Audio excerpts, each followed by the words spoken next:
All right, welcome to another episode of My Epic Buddies, the podcast. And I say podcast because there's other mediums to enjoy this content. There's video content at Rumble and YouTube, of course, and Spotify.com has audio and video. And yeah, there's a transcript at rss.com under My Epic Buddies. So anywhere that I post under My Epic Buddies. This is gonna be irritating. Okay, so yeah, so and wherever you are listening or watching, look for an intro, description, open, some button of that nature. And there'll be a link to the blog because the blog is the best place to go because the video will be there and all of the articles. So here I am again. Well, the blog is at myfxbuddies.blogspot.com. All right. And that's a lot to type in. So that's why I always try to put a link directly to the blog. All right, so it is Thursday, February 6th, and I'm back. I didn't think I would be back, right? And look, let me tell you, these first three articles I'm going to go over, they actually came out last night after I got done posting what was that, episode 17, 18? I don't know. I'm losing track, but it's okay. So, it was another good article day. Yesterday was a good article day. Today's a good article day. And we're going to get right to it. All right. So the central bank stimulating hoarded money in homes is one of the most important challenges of the stage. I don't know why it says link there. But anyway, so for those of you who don't know, maybe you're new, um, the people of Iraq, the citizens of Iraq, they have anywhere from 70 trillion to 80 trillion dinars in their homes because they don't trust the banks. They didn't trust the banks. They they are now being forced to work with the banks the way that they get. So the people who work for the government, which is most of the employed people, they work for the government. The way that they get their salaries, they go to a debit card.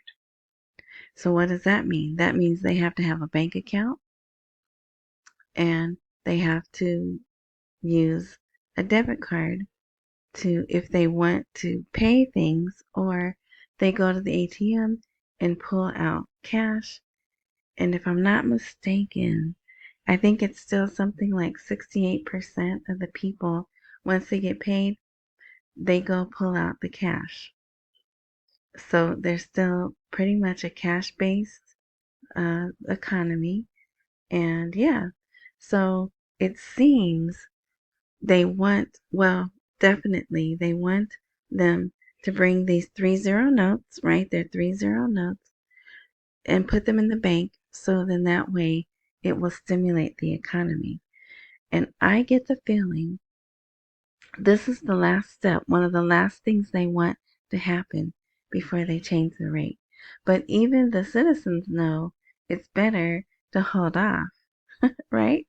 They're holding off and uh, waiting for the rate to change as they've been promised for so many years, right? So, yeah.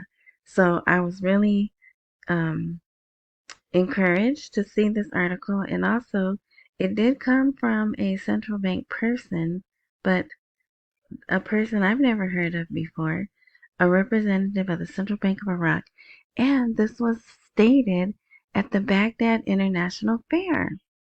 So I don't know if they interviewed this person or what, but an official of the CBI said stimulating the money hoarded in homes and transferring it to the banking sector is one of the most important challenges facing the current stage.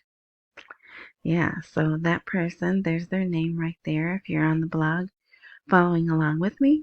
The government is working to develop regulatory frameworks that support the transition to a digital economy, especially in the field of electronic payments. She explained that the transition that Iraq is witnessing towards a digital economy is important. Juma, that's her last name.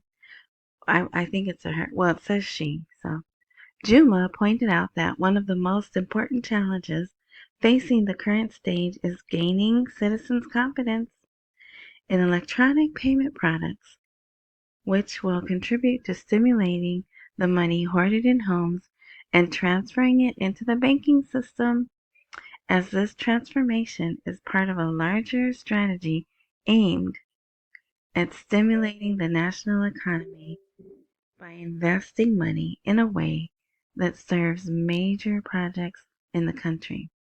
So, what could that be? A larger strategy. I'm hoping it's a rate change, right? We don't know, but it would be nice.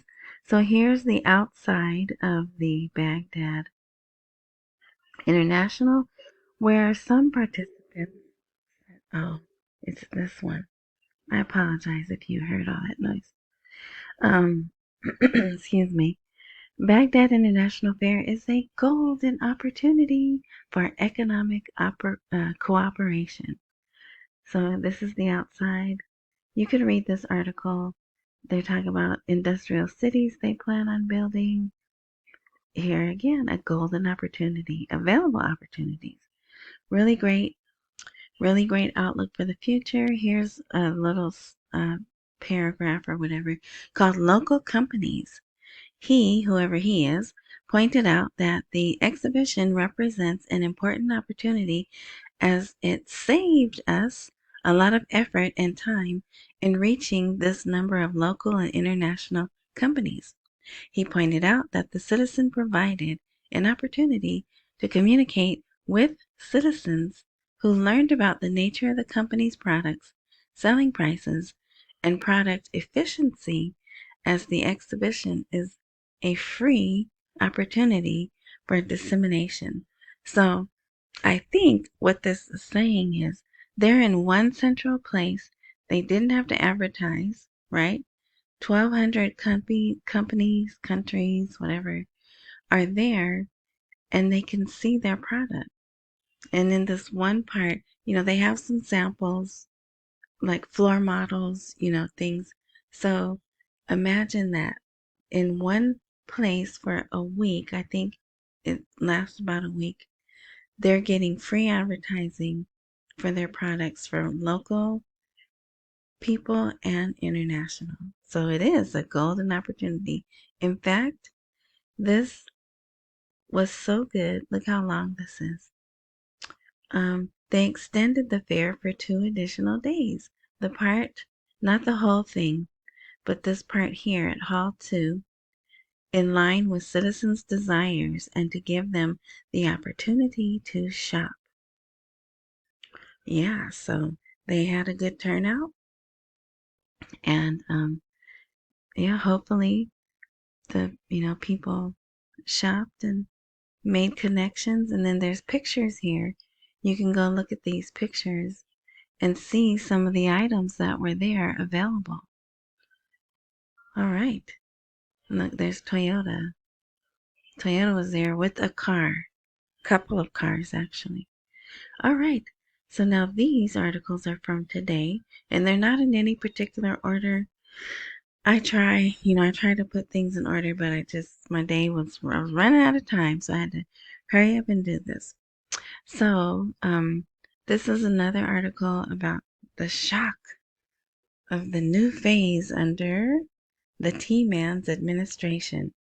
So, he's doing things, right? Big things. So, yeah, you can read this. Internal divisions are an opportunity for Washington. So that means the Kurds are divided amongst themselves, right? And then it the Kurds and the Baghdad area, they have trouble getting along, right? Even though it seems those troubles may be over, if you listened or read yesterday's post, the oil is getting ready to flow. The oil that goes from Kurdistan to Turkey, or from Turkey to Kurdistan, whichever way, I'm not sure. But yeah, that's getting ready to flow. So there must have been an agreement made, and that means they've decided on the money. All right, so they did start paying the Kurdistan salaries for January. And there they are at the ATM getting out there. This is an old picture though, but well, I take that back because it is raining there right now, and I see this guy's wearing or this person's wearing a poncho or whatever. But it feels like I've seen this before. But that is what they do. They get paid and they go to the ATM and they pull out cash.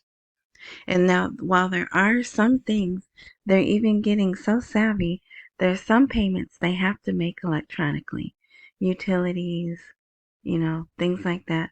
So they pull out the cash for the things they can pay cash for, and the things they have to pay electronically, they use in the account. So yeah, they're moving right along and adapting, just like people do, right? All right. So this is a good article. And remember, this is for the citizens. It's not so much for us. But those of us who are trying to follow along with the articles that don't understand things, it's good to read these articles. What is the importance of amending the budget law? An advisor explains, and of course it's Mohammed Saleh. So he goes on to say, any decision issued by the legislative authority takes its constitutional course by publishing in the official gazette after the President of the Republic's approval. So he ratifies it, right? So we do know that's what's going to happen. That amendment was done. The President has 15 days to ratify it.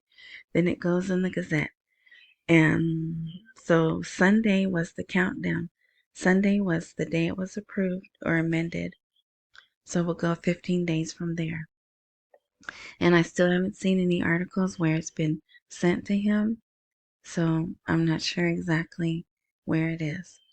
So he added the approval of the House of Representatives and the ratification of the 2025 budget schedules comes in implementation of the provisions of Article 7 of the blah, blah, blah, right? All that legal stuff, which are important schedules that include some amendments in the estimation of public revenues and expenditures, in addition to calculating the deficit and its sources of financing within the constants of the law, which also was subject to amendment. So that's good for people who were wondering. And this is even a more excellent article for citizen education. Foreign reserves and the dollar price. What do you know about their functions in Iraq? So this really is economic education. It talks about, I think this is the one. Let's see. So the cash reserves, total deposits. Let's see. Here, yeah. So they have a little description of a sovereign wealth fund. Remember, they're trying to establish a sovereign wealth fund, and so are we, right? But some of the things it talks about are liquidity, controlling levels of local liquidity in line with the real flow of goods, services, and benefits. It talks about international reserves, the growth of money supply, liquidity by exchanging it for foreign currency, monetary sterilization, quantitative.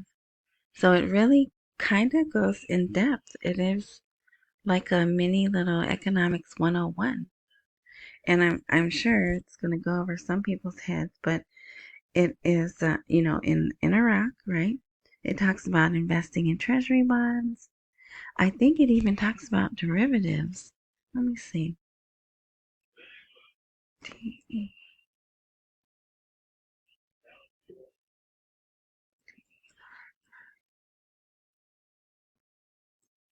Yeah, see right there? It even talks about short-term derivative investment instruments, rather. So that's a pretty serious article, and I like to see that because they're educating the citizens, because they're going to be moving into a whole new economy, right? All right, and this section, if you don't want to read the whole article, at least read this section. Gives Iraq the ability to control the exchange rate of the dinar. And I put the letters in blue. So that's about three. Oh, that's kind of long too. But this part is easier to read. It talks about having reserves and how that helps. Having strong foreign reserves gives Iraq the ability to control the exchange rate of the dinar, which reduces its violent fluctuations. Okay, not just fluctuations, but violent fluctuations that may lead to high inflation rates and an increase in the cost of living for citizens. So yeah, I just like I always say, I like to see them educating because I think it's forward movement. They're getting ready for forward movement. And they're even showing, I'm looking at the news like I always am, they're even showing the people shopping at the fair. All right, so here, this guy right here, Mohammed Zarif, he's Iranian. So he came over from Iran and he visited with the president of Iraq. And also later, he visited with Sadani, but that article pretty much says the same thing. He's there talking about the keenness to strengthen relations between the two countries. But what's interesting is the House Speaker, the Iraqi House Speaker, just returned from Iran. So why do they need to send? Of course, this guy didn't come by himself.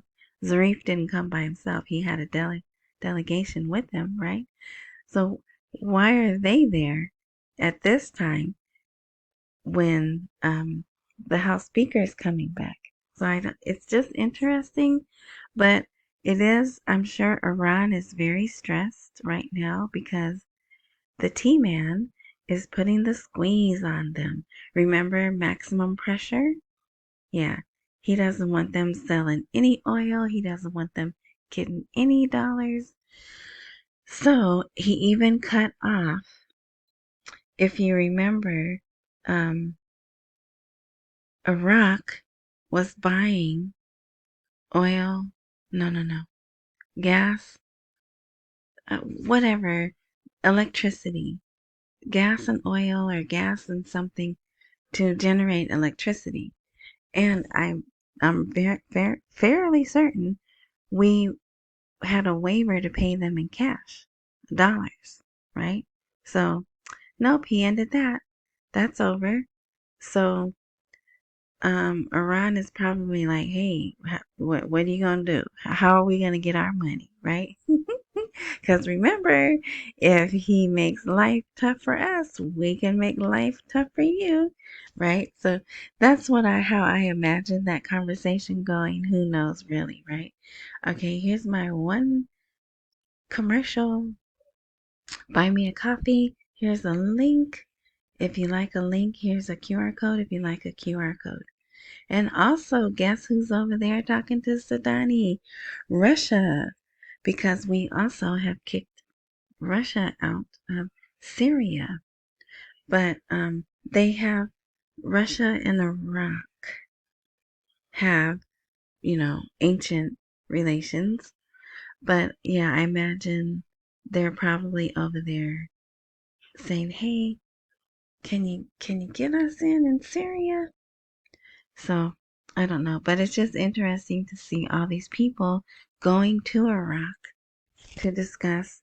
They want to talk about developing relations, developing economic mutual interests, and also strengthening stability in the region because they are acknowledging that Iraq is a major key to the stability in the region, even with their money not at the right rate. Okay. All right. Now here's another article about Venezuela. And it just,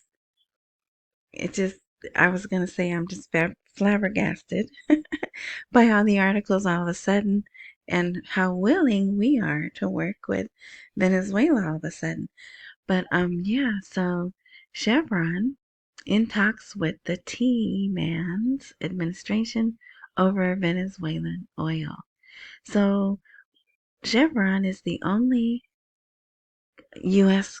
company, I guess, that has a waiver to operate in Venezuela despite sanctions. So, uh, you know whose eyes are on that? And they're like, something's not right. We need to remedy this. And then, in addition to that, Chevron and Exxon are trying to buy Hess Corporation. And the only reason I think that is interesting is I never heard of Hess, Hess Corp until last April when Sudani met with them when he was in Texas. Remember he met with all those oil companies when he was in Texas? And Hess Corporation was one of them. So they're a smaller oil, I think a family owned oil company in Texas, and they're about to be bought out by a merger of Exxon and Chevron. Wow, money, right? So very interesting, I thought. Here's an article about the securities, the ISX. They signed a memorandum of understanding with Egypt. You can read that if you'd like. Let's see here. Okay, this is interesting. The president requested, I believe, the president of Iraq requested the CBI governor to come visit him. And what did they talk about? The president of the republic stresses to the CBI governor the necessity of developing the services provided to the citizen. Interesting, right? So this is a short article. So do we have time? Yeah. So I'll read this one because we're almost done. I think we're almost done. The president today, Thursday, stressed to the CBI governor the necessity of adopting monetary policies that enhance financial stability. So pretty much that's repeated for the rest of the article. He was received at the Baghdad Palace to discuss financial and economic situation in the country and the means to reform and develop the banking sector. So I think he wanted a update, like, hey, where are we, right? But so here's the last sentence. So after all of this, of course, they want to the necessity of working according to clear standards that contribute to developing the services provided to the citizen, right? Pointing out the importance of encouraging and attracting investments. So probably like, what are we going to do to get them to trust our banks so they'll bring their money in, right? But the last sentence is, in turn, the governor of the CBI reviewed the bank's efforts to confront economic challenges. So yeah. All right. And then here, American eyes look at Ramadan Bank. Smuggling dollars to Iran may lead to sanctions and economic collapse.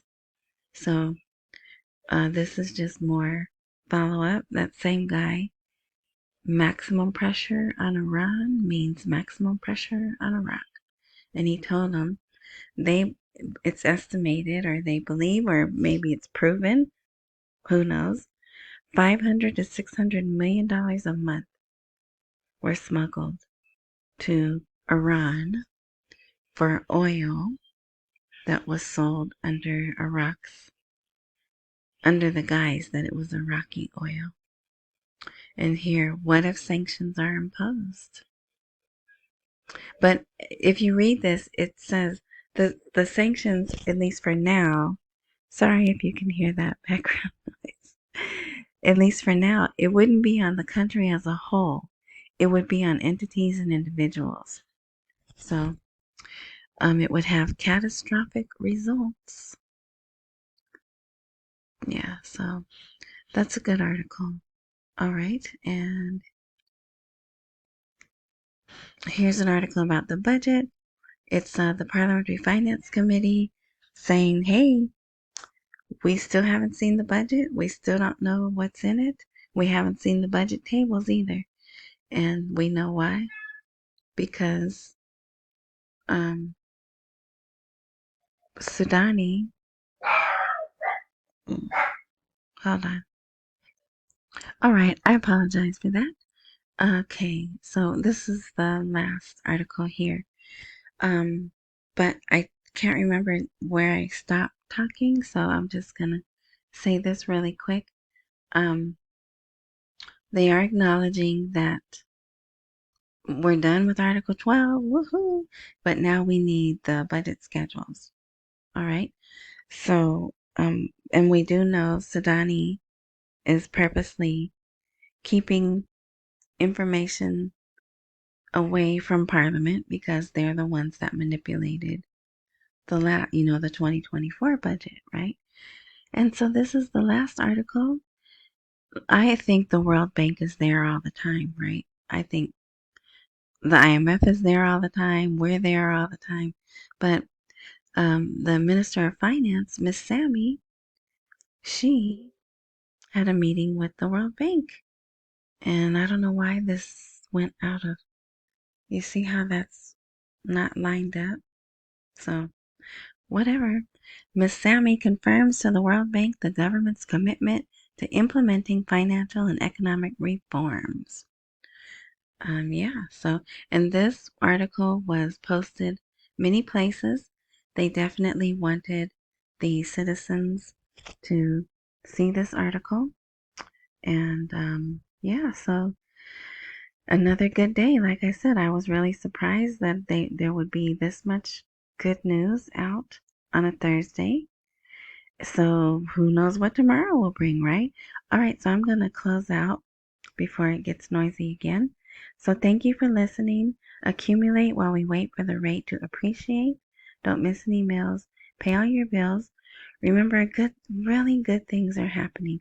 Yeah, there's some other things, but we knew this was going to happen. I kept saying, if the new president gets in, he's going to examine things and change things.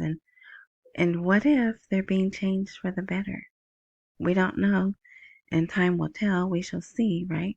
But so, yeah, just hang in there. Thank you. I hope this is helpful. That's why I do this, to help people kind of understand what's going on as much as we can, right?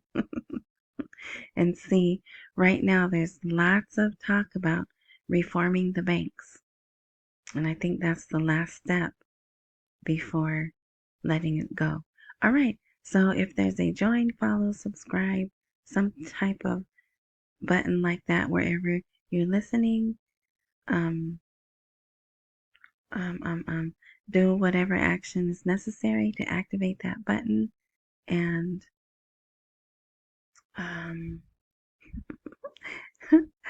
there's so much going through my mind right now. If all things work like they're supposed to, because I don't update regularly, when I do update, you'll be notified. All right. Again, thank you. Enjoy the rest of your morning, night, noon, whatever time frame you're enjoying this content. And until next time. And thank you to my new supporters. I so appreciate you.